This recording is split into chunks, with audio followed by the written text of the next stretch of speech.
जय हिंद दोस्तों, पीपीडीटी के सेशन में आपका बहुत बहुत स्वागत है। आइए स्टार्ट करते हैं आज का हमारा पीपीएनडीटी का सेशन। दोस्तों, एसएसबी इंटरव्यू का सबसे इंपॉर्टेंट पार्ट स्क्रीन इन, और स्क्रीन इन होने के लिए आपको इन दोनों टेस्ट के अंदर जबरदस्त परफॉर्म करना होता है। पहला तो आपका टेस्ट होता है OIR, that is officers intelligence rating test 1 और 2 होता है, और उसके बाद आपका पीपीएनडीटी होता है। दोस्तों, पीपीएनडीटी में 30 सेकंड्स तक आपको एक पिक्चर दिखाया जाता है, और उस पिक्चर को देखने के बाद आपके माइंड में जो स्टोरी आती है वो स्टोरी आपको लिखना होता है। आपको उस पिक्चर को देखने के बाद में दिमाग लगाना है कि ये जो सिचुएशन है ये क्यों आई, है ना, what led to situation, what is going on and what is the outcome, क्या हल निकला। तो आइए स्टार्ट करते हैं आज के इस पिक्चर को देखने के बाद में अपना पीपीएनडीटी। इस पिक्चर को दोस्तों अगर हम देखें तो यहाँ पर हमें 3 फीमेल्स दिख रही हैं, और साथ ही साथ जो है ये किसी खेत में काम कर रही है अपने सेल्स के साथ में। तो ये खेती में इस तरह से क्या कर रही है, जनरली अगर किसी बच्चे को आइडिया होगा तो कई बार जो है इस तरह से मेन्योर की मिक्सिंग का काम भी होता है, और इस तरह से कई बार जो है जो क्रॉप बोई गई है, क्रॉप की इरिगेशन की फैसिलिटी को सिस्टमेटिक करने के लिए भी इस तरह का काम लैंड पर करते हैं। तो कहीं ना कहीं आपको, जब इस पिक्चर को आपने देख लिया है, यहाँ पर हमें खेत दिख रहा है, अगर आप गौर से देखेंगे तो यहाँ पर हमें जो है कुछ इस तरह से गोभी, केबेज के प्लांट्स लाइक स्ट्रक्चर प्लांट्स भी दिख रहे हैं। तो आप कुल मिलाकर के पूरा जो पिक्चर जो है इसको आप क्या कीजिए दोस्तों, इसको आप एग्रीकल्चर के आसपास बना दीजिए। अब एग्रीकल्चर के आसपास बनाने से फिर आपको करना क्या है दोस्तों, चूंकि इसमें हम देख रहे हैं कि फावड़े का इस्तेमाल ये फीमेल्स कर रही है, तो कहीं ना कहीं इसका इस्तेमाल करना बताना बहुत जरूरी है। कई बार बच्चा क्या करता है, एग्रीकल्चर रिलेटेड पिक्चर जब आती है तो वही वो हाइब्रिड सीड्स और जो है पता नहीं क्या क्या बोल देता है, और ये मेन चीजें भूल जाता है। मेन चीज जब भूल जाते हो तो फिर स्टोरी आपकी रिलेवेंट नहीं लगती है, और इसी वजह से आपकी स्टोरी कई बार रिजेक्ट भी हो जाती है। तो देखो हमने इसका इस्तेमाल करते किस तरह से अपना स्टोरी बनाए।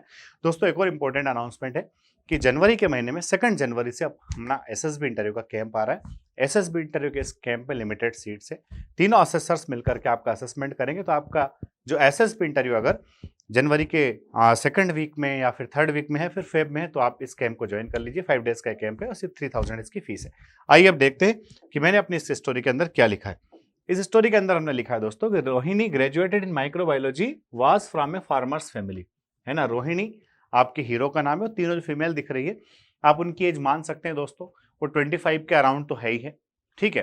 तो आप तीनों को मान लीजिए कि भाई 20 से 25 के अराउंड उनकी एज है, ऑल आर फीमेल्स हैं, और मूड सभी का पॉजिटिव है। और एक्शन में क्या लिखोगे, एक्शन में आप लिखोगे कि वर्किंग इन द फील्ड, है ना, टू प्रोड्यूस वेजिटेबल्स, ऐसा आप लिख सकते हो। अब हमने क्या लिखा है, Rohini graduated in microbiology was from A farmers family, कि रोहिणी जो है उसका ग्रेजुएशन माइक्रोबायोलॉजी में हुआ है और वो किसान परिवार से है।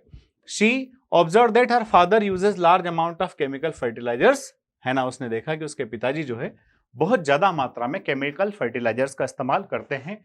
Due to that the soil had become so hard and production has also reduced. जो लार्ज अमाउंट ऑफ केमिकल्स के यूज करने से जो लैंड है वो काफी हार्ड हो गई है, और प्रोडक्शन भी अब धीरे धीरे रिड्यूस हो रहा है, और ये सच्चाई भी है, ठीक है। So she talk to her father and asked them to perform organic farming in a small piece of land. देखिए, अब एकदम से तो पिताजी को आप ज्ञान दे नहीं सकते कि मैं जो कह रहा हूं वही करो, ऐसा नहीं। शी रिक्वेस्टेड कि पिताजी जमीन के थोड़े से हिस्से पे हम क्या करते हैं, ऑर्गेनिक फार्मिंग करते हैं, और देखते हैं कि क्या कुछ नया बदलाव आता है, क्या क्या एक्सपेंसेस में कमी आती है और प्रोडक्शन इंक्रीज होता है क्या, ऐसा हम देखते हैं, ठीक है। She went to organic farming facility, पिताजी से जब बच्ची ने इतना तरीके से रिक्वेस्ट किया, definitely father consented. She went to organic farming facility, कहाँ जाती है, ऑर्गेनिक फार्मिंग जहां सेंटर होते हैं ऑर्गेनिक फार्मिंग के जो फैसिलिटीज प्रोवाइड कराने के। तो she went to organic farming facility centre, bring some earthworms, है ना, और वो क्या लेकर के आती है, वहां से कुछ अर्थवर्म्स लेके आती है, ठीक है। Uses cow dung to produce vermicompost, और इन अर्थवर्म्स की हेल्प से, काउडंग यानी गाय के गोबर की मदद से वो क्या करती है भाई, वो वहां पर जो है वर्मी कंपोस्ट प्रोड्यूस कराती है। With the help of some female labours she spreaded vermicompost, है ना, कुछ दूसरी फीमेल लेबर्स की मदद से वो क्या करती है, फील्ड में उस वर्मी कंपोस्ट को फैला देती है। वो फावड़ा जो है ना, उसका काम आ गया, यूज हो गया, ठीक है। And grow vegetables like cabbage, है ना, और वेजिटेबल्स उगाती है जैसे कि कैबेज, ठीक। द क्रॉप वाज गुड, अभी क्या है, फसल बड़ी अच्छी थी। यील्ड वाज ऑल्सो गुड, फसल का उत्पादन भी काफी अच्छा था। हर family sold it from the farm only, और चूंकि ये नया प्रयोग था, कई सारे लोगों को पता चला कि भाई इनके यहाँ पर इस तरह से इन्होंने खेती की है, तो उनकी फैमिली ने, जैसे हमने देखा है कि कई जगह जो है बगीचे लगे होते हैं और वहीं बगीचे के बाहर बैठ कर के लोग अपने प्रोडक्ट सेल भी कर देते हैं, तो इन्होंने इसको अपने फार्म से वहीं से सेल कर दिया। It was a turning point in their family business, और ये उनके फैमिली बिजनेस में एक टर्निंग पॉइंट था, जिससे फैमिली जो है एक नई डायरेक्शन में गई।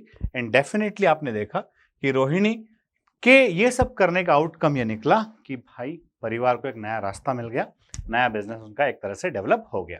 अगर वीडियो अच्छा लगा है तो लाइक शेयर सब्सक्राइब करना ना भूलें। साथ ही जीडीओ लेक्चरेट के टॉपिक्स पर मैं वीडियो डाल रहा हूं, आप इन वीडियोस को देखिए, definitely you will be benefited. जय हिंद, जय भारत, इंकलाब जिंदाबाद, भारत माता की जय।